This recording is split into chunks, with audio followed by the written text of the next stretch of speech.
How to fake strep throat. Being sick is generally considered an acceptable excuse for missing personal and professional engagements. Although you might not be physically ill, you can easily fake an ailment to avoid a variety of situations, including school, work, or social events. Pretending you have strep throat is one useful example, in part because a person can have symptoms of it without actually having the illness. With the right fake symptoms, you'll be able to convince anyone that you have strep throat. Part 1. Laying the groundwork. 1. Know the symptoms of strep throat. Before you can fake strep throat, know what the symptoms are. This helps convince others that your illness is genuine. The most typical symptoms of strep throat are throat pain, difficulty swallowing, red or swollen tonsils, if you have them, white patches or tiny red spots at the back of the mouth, and swollen or tender lymph glands in the neck. Less common symptoms are fever, headache, rash, fatigue, and stomachache. It's possible to have these symptoms and not have strep throat. Only a doctor can actually confirm the diagnosis. 2. Remember or learn what it feels like to have strep throat. Recalling how you felt when you've had strep throat in the past helps you to remember how to act when you're faking it. If you've never had it, learn about what it feels like. Both are useful bits of information when you're trying to convince others of your illness. If you've never had strep throat, you can ask someone else how they have felt when they had it, or you can research what it feels like. Generally, it takes a couple of days for strep throat to become a full-blown case. Before you get to this stage where it can be too painful to swallow or talk, or you see spots in your throat, you will often have a noticeable tickle in your throat. You will also likely have low-grade pain in your throat. Since no one can see or necessarily hear this, you can easily mention that you have these symptoms.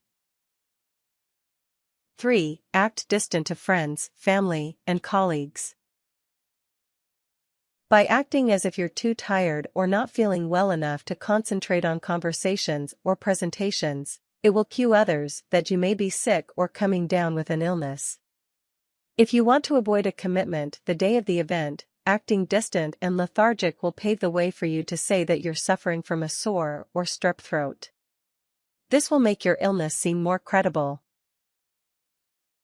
4. Mention that you have the symptoms of strep throat before you actually get sick. By acting distant and then telling others that you have felt some symptoms of strep throat, you can more believably fake the illness the same day or even a few days later. The best people to tell that you're experiencing symptoms are parents and siblings if you want to miss school, co-workers or your boss if you want to miss work, or friends if you're trying to get out of a social engagement. Bring up the symptoms subtly. Simply saying "I have these symptoms" could be a dead giveaway that you're faking. Instead, clear your throat and say, "Oh, I've noticed a tickle in the back of my throat either today or in the past couple of days." 5. Mention an outbreak of strep throat. After you've casually mentioned your symptoms, say, "I hope I'm not getting the strep throat that is going around." Making this claim, which no one can really verify, further validates your illness. Strep throat is highly contagious, so it's entirely possible that there could be an outbreak that infected you. Again, make sure to do this casually so it doesn't appear you're faking. You can also reinforce your statement about the outbreak by saying something like, "I hope I'm not getting the strep throat that is going around because I'm looking forward to a dinner with friends." 6. Fight your fake symptoms before they turn into a full-blown case of strep throat. If you noticeably try to fight the fake symptoms of strep you mentioned, it convinces others of your illness and inability to attend whatever commitment you're hoping to avoid.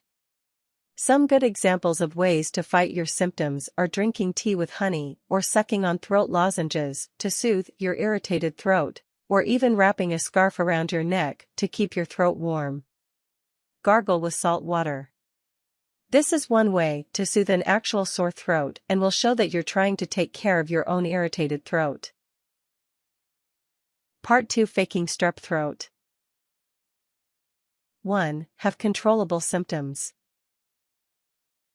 It's going to be difficult to fake swelling or spots in your throat, so stick to having symptoms that you can control, like pain, fatigue, and fever.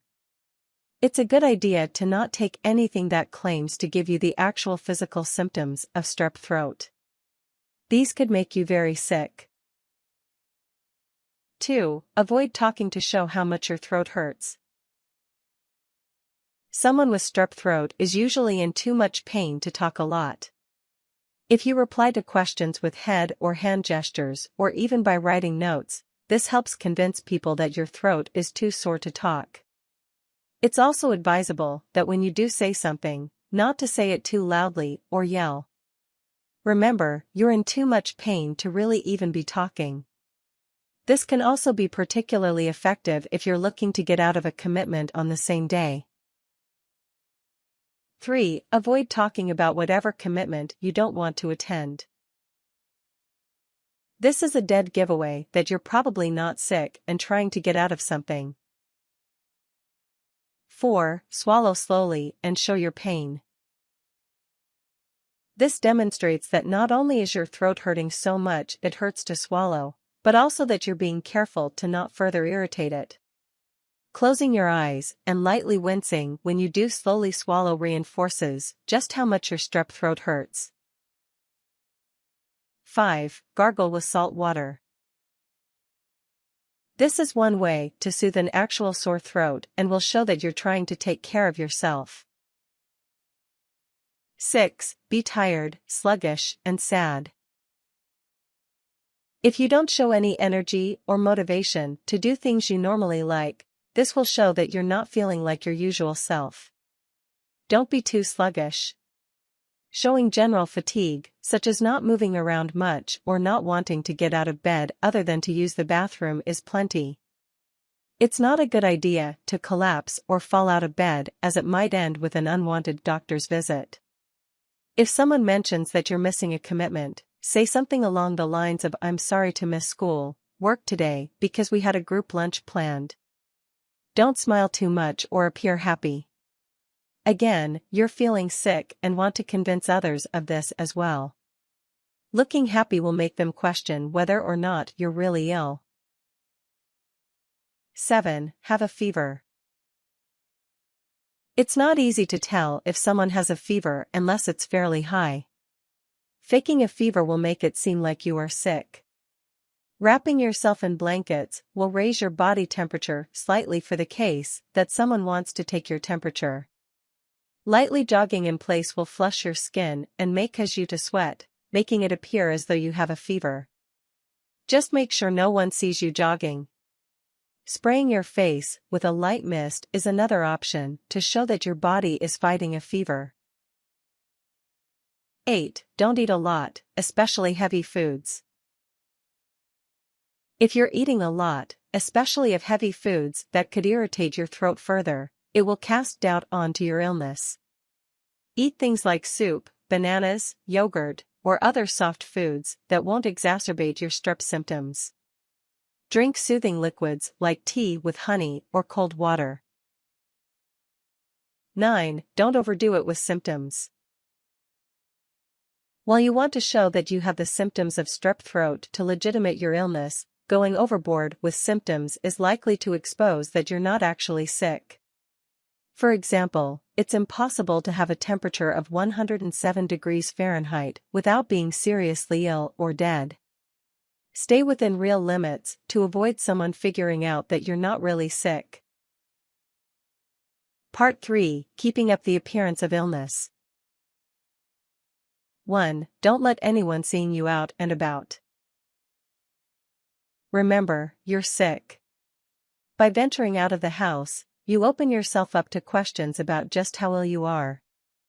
The safest way to not get caught is to not leave the house.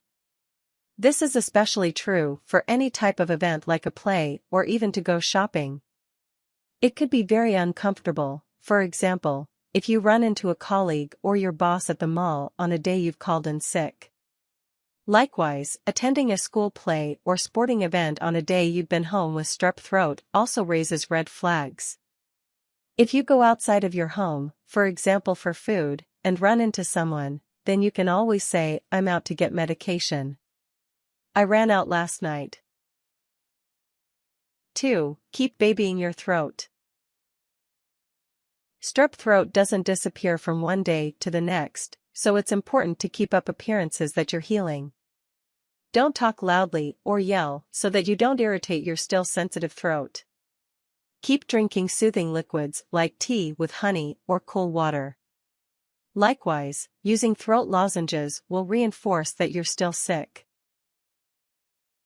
3. Don't get back to regular activities right away. Doing your regular activities, from going to the gym or having a wild dinner party, soon after you had strep throat isn't a good idea because it will raise questions about why you could do these things but couldn't come to work or school. Slowly reintroduce your usual program.